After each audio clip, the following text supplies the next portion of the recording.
오늘은 거라사 마을이라는 제목을 가지고 여러분들과 말씀을 나누고자 합니다. 여러분 정우성 좋아하세요? 네, 정우성이 그 KBS 9시 뉴스에 인터뷰를 했어요. 6월 20일 날. 그날이 아마 난민의 날이었던 것 같습니다. 근데 이 정우성 씨가 UN 난민기구 친선 대사라고 해요. 그래서 그 난민의 날을 맞이해서 인터뷰를 한 것이었어요. 근데 그 인터뷰 내용에 이제 이런 내용이 있었습니다. 앵커가 이렇게 질문을 했습니다. 정우성 씨 난민 옹호 발언을 한 것에 대해서 스타 배우로 편한 소리 한다, 멋진 소리만 하려고 한다 라고 하는 악플을 받느냐 댓글을 받느냐 라고 이제 앵커가 질문을 했습니다. 그 댓글의 의도는 아마 이 정우성이 스타로서 자기 이미지 좋게 하려고 그런 소리하고 다니는 거 아니냐, 자기는 난민으로 인해서 피해볼 일도 없고 상관도 없으니까 그렇게 이야기하는 거 아니냐라는 의도였던 것 같습니다. 그러자 정우성 씨가 이렇게 대답을 합니다. 그 남편이 집 앞에서 총을 맞아 쓰러지고 그 남편의 주검을 집안에서 아이들과 바라보고 용기를 내서 남편의 주검을 집안으로 들인 다음에 집안에서 나흘 동안 남편의 시체를 바라보고 있어야 하는 엄마와 그 아이들, 그리고 폭격으로 인해 얼굴 반쪽이 화상으로 덮이고 머리카락도 다 잃어버린 청각장애를 가진 꼬마 아이의 사연, 그 사연을 직접 눈으로 마주하고 듣고 그걸 제 멋을 위해서 그 사람들의 이야기를 전달한다고 하면 제가 천벌을 받을 사람이겠죠. 자기가 이제 그런 구체적인 사연들을 알고 있기 때문에 이렇게 얘기를 하는 거지, 그걸 알면서도 내가 내 멋을 위해서 그렇게 얘기한다면 정말 저는 나쁜 사람이다, 이런 대답이었어요. 이 사람은 한 발짝씩 물러나서 다른 사람의 사연에 대해서 나와 상관이 없는 이야기다라고 들으면 무한히 냉정해집니다. 나와 상관없는 어떤 사람의 이야기라고 들으면 그 사안에 대해서 우리 인간은 무한히 냉정해집니다. 그래서 계산하고 판단하고 저울질합니다. 그 사람의 아픔에 대해서 우리가 공감하기보다는 이렇게 했으면 저렇게 해야 돼, 이렇게 해야 돼, 혹은 이렇게 평가를 하게 되고 또 계산을 하게 된다라는 거예요. 그래서 난민에 관한 이야기도, 아까 예를 들어서 난민에 관한 이야기도 우리가 그 사람들이 이웃이 아니라 나와 상관없는 사람들이다 라고 생각하고 냉정하게 다가가면 그 사람들이 내게 줄 피해를 계산하게 되고 또 그 사람들로 인해서 불편해질 것들을 생각하게 됩니다. 그 사람들로 인해서 내 일상에 잡음이 있어질지 모른다는 사실이 귀찮고 두렵고 힘듭니다. 그래서 그 사람들을 무시하게 되거나 배척하게 됩니다. 근데 그 사람의 삶이 나와 상관없는 사람들의 삶이 아니라 내 이웃의 삶, 또 나의 삶이다 라고 생각한다면 우리는 그들을 그렇게 냉정하게 대우하지 못합니다. 그들과 함께 아파하고 그들을 걱정하게 됩니다. 어떤 교회에 탈북자가 전도돼 왔어요. 근데 이 탈북자가 왔는데 이제 그 교회 소그룹에 구역 같은 데 연결을 해줬거든요. 근데 그 구역에서 이 탈북자가 자기 구역에 들어오는 걸 막 거부했어요. 왜 그러냐 하면 이제 가정을 열고 우리 목장 모임 하듯이 식사도 나누고 막 이렇게 하는데 탈북자가 와서 아이들하고 친해졌다가 아이들 혼자 있을 때 집에 와서 해코지하면 어떻게 하냐, 이런 이제 걱정이었어요. 물론 이해가 되기도 합니다. 이해가 되기도 하지만 어쨌거나 그래서 이제 이 탈북자가 더 이상 교회에 나오지 못하게 됐습니다. 근데 왜 그렇게 반응할까요? 이 탈북자라는 어떤 그 그룹에 있는 사람들이 나와 상관없는 사람들이다라고 생각하기 때문이에요. 그렇기 때문에 그 사람에 대한 어떤 관심과 애정도 없습니다. 또 그 사람을 위해서 혹시 내가 불편해질 것을 희생할 마음도 없습니다. 그걸 위해서 손해볼 마음도 없습니다. 어쩌면 그 사람이 그 구역에 들어오면 그 사람을 위해서 배려해줘야 될 것도 있고, 또 어쩌면 이제 삶이 다르기 때문에 우리가 좀 부딪히는 부분도 있을 수 있어요. 그죠? 근데 이 사람을 나와 상관없는 사람이다, 나와는 다른 사람이다 라고 생각하기 때문에 그런 걸 감내할 생각이 없는 겁니다. 사람은 참 이기적입니다. 이것이 인간의 죄성이에요. 모든 인간이 그래요. 그래서 자기가 희생하거나 피해를 입거나 하는 것을 싫어합니다. 또 반대로 자기의 이익을 위해서는 남들이 피해를 입는 것에 대해서 둔감합니다. 특별히 상대가 나와 상관없는 사람이다 라고 한다면 그런 경향은 더 심해집니다. 근데 예수님께서 우리에게 가르치시고 보여주신 모습은 그와는 완전히 반대입니다. 예수님께서 우리에게 가르쳐 주신 가장 중요한 계명이 있어요. 예수님께서 율법은 이거다 라고 가르쳐 주신 게 있거든요. 그게 뭐냐면 하나님 사랑, 이웃 사랑이에요. 첫째는 하나님 사랑, 둘째는 이웃 사랑. 마태복음에 보면 그 내용이 나오는데요. 마태복음에 보면 첫 번째는 하나님을 사랑하는 거다라고 하고 둘째 계명에 대해서 말씀을 하실 때 그 앞에 부연하는 그 단어가 있습니다. 22장 39절을 제가 그대로 읽어드릴게요. 앞엔 첫째 계명 하나님 사랑에 대해서 얘기를 했습니다. 그리고 둘째 계명도 이것과 같은데 내 이웃을 내 몸과 같이 사랑하여라 한 것이다. 예수님께서 첫째는 하나님을 사랑하는 것이고 둘째는 이웃을 사랑하는 것이다 라고 했는데 그 사이에 뭐라고 했냐면 둘째 계명도 이것과 같다. 이것과 같다라는 건 뭐냐면 앞에 계명과 같다라는 거예요. 첫 번째 계명과 같다라는 거예요.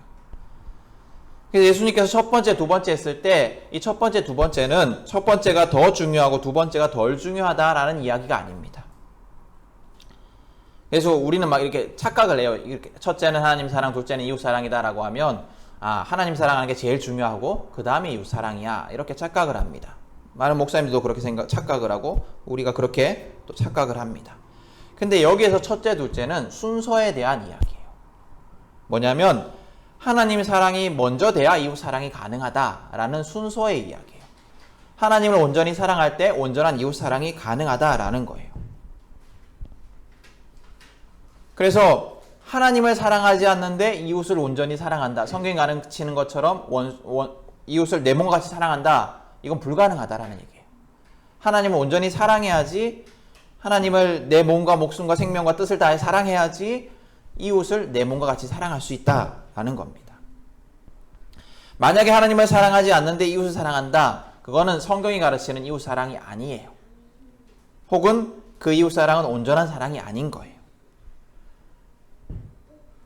그리고 이 마태복음의 가르침은 또 중요성에 대한 이야기가 아니라 첫 번째, 두 번째, 첫 번째가 더 중요하다 이런 두 번째가 덜 중요하다 이런 얘기가 아니라 또 어떤 의미냐면 이 둘은 분리될 수 없다라는 이야기예요. 둘째는 그와 같다라는 것은 이 두 개는 분리될 수가 없다라는 거예요. 뭐냐면 하나님은 사랑하는데 이웃 사랑하지 않는 것 불가능하다라는 거예요. 하나님을 사랑한다면 이웃을 사랑한다. 이게 딱 동절의 양면처럼 붙어 있다라는 거죠. 그래서 하나님을 사랑하는 자는 하나님을 진실로 사랑하는 자는 이웃을 사랑할 수밖에 없습니다. 하나님을 사랑한다면서 이웃을 사랑하지 않는다면 그 사람은 하나님을 온전히 사랑하는 것이 아니에요. 자기는 하나님을 사랑한다라고 생각할지 모르겠지만 그건 하나님을 사랑하는 것이 아니다라는 겁니다. 그래서 예수님의 가르침을 따른다면 혹시 하나님을 알지 못하는 세상 사람들은 이기적인 삶, 이웃을 사랑하지 않는 삶, 자기만을 사랑하는 삶을 살지라도 하나님을 알고 하나님을 사랑한다라고 하는 그리스도인이라면 하나님 백성이라면 이웃을 사랑하는 삶, 이웃을 내 몸과 같이 여기는 삶을 살아야 한다라는 거예요. 살 수밖에 없다라는 겁니다. 오늘 성경은 예수님이 귀신 들린 사람을 해방시켜주는 내용입니다. 오늘 이야기는 예수님과 제자들이 갈릴리 호수 건너편 거라사 지방에 도착하는 것으로 시작이 됩니다. 이 거라사 지방은 그 요단 강 건너편인데 여기가 이방 사람들이 사는 지역이었습니다. 그래서 그곳에 가게 됐는데 예수님이 그곳에서 누굴 만나게 되냐면 그 마을 출신의 이방인인데 귀신 들린 사람을 만나게 돼요. 근데 이 사람은 그냥 귀신 들린 사람이 아니었습니다. 오늘 성경에 이제 예수님과의 대화를 보면 예수님께서 귀신 보고 너 이름이 뭐냐? 라고 물으십니다. 그러니까 귀신이 자기 이름을 군대다 라고 대답을 합니다. 근데 이 군대라는 여기서 쓰인 군대라는 단어가 헬라어로 레기온이라는 단어인데요. 이 레기온이라는 단어는 그 로마 군대의 그 용어였어요. 그러니까 단위를 이렇게 헤아리는 용어였어요. 우리 뭐 사단, 여단 뭐 이렇게 하는 것처럼 레기온이라는 단어가 있었습니다. 네, 레기온이란 그 군대 단위는 어느 정도냐면 5,000명에서 6,000명 정도 되는 단위가 레기온이라고 하는 거예요. 그러니까 이 사람, 그 귀신이 자기는 레기온입니다. 우리는 레기온입니다. 이렇게 대답을 한 거예요. 그게 뭐냐면 이 사람 안에는 수천 개의 귀신이 들어있었던 거예요. 수천 개의 귀신이. 엄청난 귀신이 들린 사람이었어. 그래서 그 마을의 사람들이 이 사람을 붙잡아서 쇠사슬과 쇠고랑으로 묶어가지고 감시를 했지만 그 귀신이 힘으로 그걸 다 끊어내고, 그 엄청나게 막 하여튼간에 센 귀신인 거죠. 다 끊어내고 막 광야로 뛰쳐나가서 무덤가에서 지내고 있던 상황이었습니다. 이 사람을 한번 생각을 해보면, 이 사람의 상황에 대해서 우리가 한번 상상을 해보면, 이 사람은 인간으로서 마땅히 누릴 수 있는 기쁨과 행복, 하나님의 창조물로서 마땅히 누릴 수 있는 기쁨과 행복을 누리지 못한 채 귀신에 사로잡혀서 무덤과 같은 절망적인 삶을 살고 있던 사람이었습니다. 여기 보면 가끔 뭐 정신이 돌아왔던 것처럼 보여요. 귀신에 사로잡혔다, 사로잡히지 않았다 이런 내용들이 나오는 거 보면, 그럼 이 사람이 가끔 정신이 들 때마다 자기의 몸을 보면서, 자기의 그 상황을 보면서, 자기의 그 처지를 보면서 얼마나 괴로웠겠습니까? 귀신 들려 있다가 제정신이 돌아오면 목숨은 붙어 있으나, 살아있으나 죽은 것과 다름없는 그 스스로의 인생이 정말로 치욕스럽고 또 고통스럽고 또 두려웠고 또 절망스러웠을 겁니다. 근데 그에게는 이 절망을 벗어날 수 있는 방법이 없었어요. 아마 이웃들로부터도 굉장한 골칫거리였을 거라고 생각이 들어요. 우리 마을에 좀 이렇게 정신 이상자가 있으면 다 막 힘들어 하잖아요. 다 뭐 귀찮아하기도 하고 막 두려워하기도 하고, 얘가 무슨 사고를 칠까, 막 우리 뭐 뉴스 같은데 조현병 걸린 사람이 뭘 사고 쳤다 이러면 막 두려운 마음이 들잖아요. 내 옆에 막 조현병 있는 사람이 있으면 어떡할까, 뭐 이런 마음이 들잖아요. 아마 이웃들에게도 그런 취급을 당했을 겁니다. 이웃들 중에서 뭐 좀 착한 사람들이 도와주려고 했겠지만 그것도 뭐 잠시지, 오랜 기간 귀신에 사로잡혀 있다 보니까 사람들이 막 좀 힘들어 했을 거예요. 그래서 택한 방법이 그 쇠사슬로 묶어 놓는 거였을 거예요. 우리식으로, 지금 현대식으로 말하면 이 사람을 이제 그 마을 사람들이 강제로 정신병원에 가다 놓은 거예요. 근데 이 사람이 예수님을 만났습니다. 그리고 예수님이 그 귀신을 쫓아내십니다. 그러면서 귀신들이 요청을 하죠. 예수님께, 우리가 지옥에 가기 싫으니까 어디 저 돼지떼에 좀 들어가게 해주십시오. 그래서 예수님이 허락을 합니다. 그래서 이 돼지떼에 귀신들이 다 들어가게 되고 돼지떼가 몰살을 당하게 됩니다. 그리고 그 사람은 귀신으로부터 해방을 얻습니다. 근데 이제 그 소식을 들은 마을 사람들의 반응이 오늘 성경에 기록되어 있는데 좀 흥미로워요. 뭐냐면, 자기 마을의 이웃이 귀신으로부터 해방을 얻었잖아요. 그러면 놀라거나 기뻐해야 되는 것이 당연하잖아요. 그죠? 내 이웃이 귀신 들림에서 벗어났으니까 놀라거나 기뻐해야 될 것이 당연한데, 이 사람들이 어떻게 반응을 하냐면 두려워하면서 예수님에게 이 마을을 떠나달라고 요청을 합니다. 왜 이 사람들이 두려워했을까? 뭐 때문에 두려워했을까? 왜 기뻐하지 않고 두려워했을까요? 아마 이 사람들은 예수님으로 인해서 자기들의 일상이 어떤 평범함이나 일상의 어떤 계산된 어떤 그런 모습들이 깨어지는 것이 두려웠던 것 같습니다. 뭐냐면, 예수님이 와서 귀신을 쫓는 것까지는 좋은데 그것 때문에 자신들의 재산이 많이 손해를 입었어요. 그 돼지떼가 다 손해를 입었잖아요. 돼지들이 엄청나게 많이 죽어버렸어요. 아마 그 레기온이라는 단어를 추측하면 돼지가 수천 마리 죽었을 거예요. 아마 엄청나게 많이 죽었잖아요. 손해가 엄청 컸어요. 그러니까 그들에게는 어떤 한 사람, 내 이웃에 있던 이 사람이 회복되는 것보다 내 재산이 피해를 보는 것이 더 컸던 거예요. 그러니까 예수님이 없었으면 얘만 피해를 보면 됐거든요. 우리는 그냥 그대로 잘 살고 있었거든요. 그러니까 이제 계속 예수님이 여기 계시면 무슨 일이 일어날지 모르는 거예요. 지금까지 나름 평안했던, 또 자기들에게 아무런 문제 없었던 그 사람은 피해를 볼지라도 피해볼지 모르지, 그 사람은 귀신에 들려있을지 모르지만 나는 상관없는 그런 평온한 행복, 이 일상이 깨어지는 것이 두려웠습니다.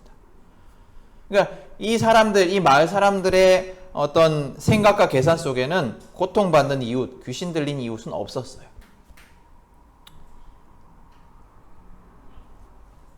근데 예수님은 어떠했어요? 그러니까 우리도 그래요. 근데 이 마을 사람들처럼 우리도 그런 삶을 살아가요. 근데 예수님은 어떠셨어요? 예수님은 우리에게 뭘 가르쳐 주십니까? 예수님은 본인이 말씀하시고 가르치신 것처럼 하나님을 사랑하고 또 이웃을 사랑하는 분이었습니다. 이 땅에 고통받는 사람들을 사랑하시고 불쌍히 여기시고 눈물을 흘리신 분이십니다. 그리고 예수님을 따르는 자들도 그렇게 살기를 원하셨습니다. 그래서 예수님은 이웃을 사랑하라를 넘어서서 원수까지 사랑하라 라고 가르치신 분이십니다. 왜냐하면 그것이 하나님의 뜻이기 때문에, 하나님의 방법이기 때문이었습니다. 우리가 살아가는 이 세상, 오늘날 많은 사람들이 마치 이 거라사 마을의 사람들처럼 자기 가족, 자기 지역의 이익을 최우선으로 여기며 살아갑니다. 집값이 아주 그냥 우상이 돼버렸어요. 그래서 집값 떨어진다고 장애인 시설, 학교 만드는 거 반대하고, 요양원 만드는 거 반대하고, 심지어 소방서 만드는 것도 반대합니다. 뭐든 자기에게 조금이라도 해가 될 것 같으면 그냥 반대하고 보는 것이 우리가 살아가는 이 세상입니다. 또 막 남들과 자기를 막 구별하고 차별하려고 하는 것이 이 세상이에요. 그래서 뭐 한 아파트 안에도 임대 아파트 동에 속한 사람들 막 문을 따로 내고 차별하고, 한 동네 안에서도 가난한 사람들이 모여 있는 곳과는 교류하려고 하지 않고, 한 반 안에서도 부모들이 아이들끼리 끼리끼리 지내라고, 가난한 아이들하고 놀지 말라고 이렇게 가르치고, 또 뭐 그렇게 살아가는 것이 이 세상이에요. 근데 참 안타까운 것은, 세상은 그러한데 참 안타까운 것은 하나님을 사랑하고 이웃을 사랑하라는 가르침을 듣고 또 알고 또 고백하는 그리스도인들도 그러하다라는 겁니다. 그리스도인들이 자기 집, 자기 지역, 자기 교회의 이익을 위해서 이웃을 돌아보지 않는 모습들이 너무나 많습니다. 사회의 여러 가지 이유로 인한 약자들에 대해서 무관심하고, 또 그럴 뿐만 아니라 도리어 적대적인 사람들 중에 그리스도인들이 있습니다. 막 앞서 말했던 난민 문제에 대해서 적대적인 사람들 중에 그리스도인들이 있어요.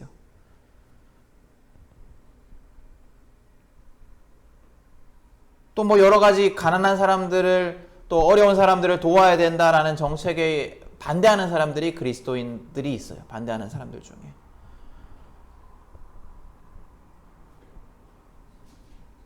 예수님의 가르침과는 상관없는 삶을 살아가는 그리스도인들이 너무나 많다라는 거예요. 여러분, 그렇다면 우리의 삶은 어떠합니까? 우리는 그런 사람들과 다른 삶을 살고 있습니까? 여러분, 우리는 정말로 하나님을 사랑하는 자들입니까? 우린 정말 하나님을 사랑합니까? 나는 정말 하나님을 사랑한다라고 고백하는 분들입니까? 그렇다면 우리는 이웃을 내 몸과 같이 사랑하는 자들이 되어야 됩니다. 그대로 살지는 못할지라도 그것이 옳은 줄 알고 애쓰고 기도하고 바라는 자들이어야 합니다. 여러분, 우리는 하나님을 사랑하고 같이 이웃을 사랑하는 자들입니까? 우리가 손해볼지라도, 우리가 혹은 피해를 입을지라도 내 이웃을 위해서 희생할 줄 알고 용납하는 사람입니까?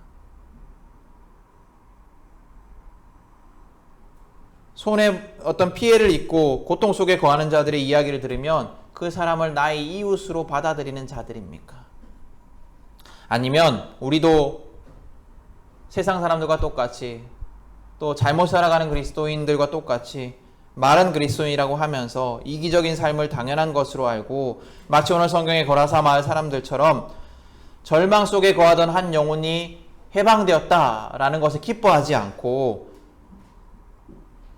또 그 영혼의 해방을 위해서 함께 애쓰지 않고 자기에게 돌아올 피해를 계산하고 이기적으로 행동하는 자들입니까? 예수님의 가르침은 분명합니다. 내 마음을 다하고 내 목숨을 다하고 내 뜻을 다하여 주 너의 하나님을 사랑하라. 이것이 가장 중요하고 으뜸되는 계명이고, 둘째 계명도 그것과 같은데 내 이웃을 내 몸과 같이 사랑하여라. 여러분, 우리가 예수님의 가르침대로 참 그리스도인답게 주님을 사랑하고 또 그와 같이 이웃을 사랑하는 자들이 될 수 있기를 축복합니다. 우리 주변에는 하나님의 사랑이, 예수님의 사랑이 필요한 자들이 너무나 많습니다. 주님의 사랑으로 보듬어야 하고, 주님의 사랑으로 해방해야 하고, 주님의 사랑으로 세워줘야 하는 사람들이 너무나 많습니다. 우리 이 말씀을 듣는 우리는 그 사람들을 사랑하는 삶을 꼭 살았으면 좋겠습니다. 우리가 하나님을 사랑하기를 원하는 것처럼. 그래서 우리의 이웃, 특별히 가난하고 연약한 이웃과 함께 아파하고 기뻐하고 눈물 흘리는 자들이 우리가 될 수 있기를 축복합니다. 그 은혜가 우리 모두에게 있기를 다시 한번 간절히 소망하며 축복합니다.